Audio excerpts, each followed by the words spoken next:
I'm going to become a missionary. And I started working with missionaries ever since I was 14. And 3 years ago, I decided to join the missionaries that founded DC University. I was already also studying back in Guatemala, nursing, and they said that they wanted me to continue my studies here and my formation, so that's why I was sent to the U.S. I was 23, and I mean, the transition, it's only mostly the language and the food. People is really nice. I think that one of the greatest things about the U.S. it's the people. I was kind of scared when I came because my friends, all of my friends were like, they're all racist and you have to be careful where you go. And they have a horrible president. It was kind of scary to come to a new country with people that's completely different from how we behave in our culture. It wasn't really bad. People here is really nice. I know it's a different culture, and they do behave a little bit different when it comes to certain things, social things, but it's not really that bad. When international students come to this country, not all of them, but some, they don't have a family here, they don't have friends, they don't know the area, they don't know the system. And when we had people that work with the international students, they were able to guide them through all of these things. So when we don't have those resources, it's kind of hard to get all the international students together and for them to have like someone to talk to, someone that they can ask things through, like how to ask for a social security card or how to get a health insurance, where to go to the doctor to. I remember we were talking with a few students when she came here. She spent like 2 days without really eating like an actual meal because she didn't know where to go buy food. And she didn't really have anyone to ask either. And there might be people that will be able to help, but again, we come from different cultures, and asking anybody for help might not be something that others do.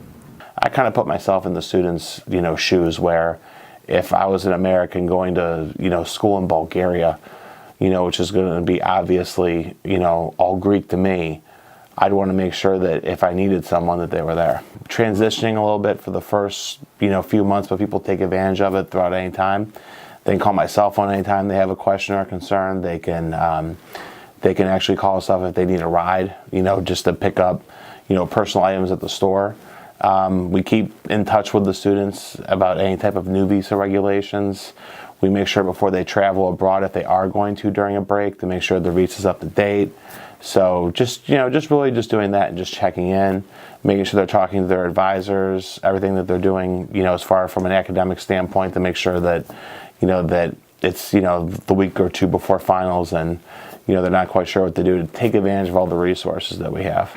There's another candidate with the sisters here as an international student. She's from Kenya.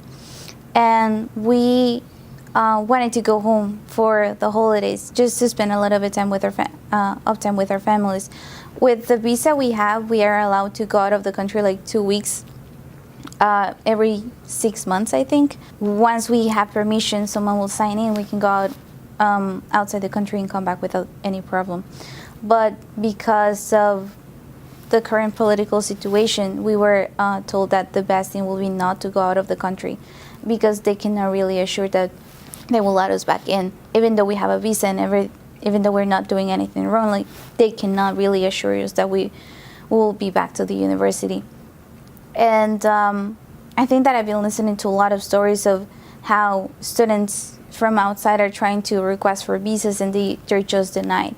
Even though they're being accepted, even though they have good grades, they're just denied their visas. We've noticed that this past fall that we've qualified students to go to Cabrini, but then when they go to their embassy interview, they look at their academic credentials and they say, oh, you're not qualified, which is different. We haven't had anything like that ever happen before in the past. So we try to supply the student with all the information that we can. I'm still a little bit scared sometimes if I go outside the university and I might encounter someone that's like too radical and might just, it doesn't matter what they do, they just find someone that will start yelling because of anything, really.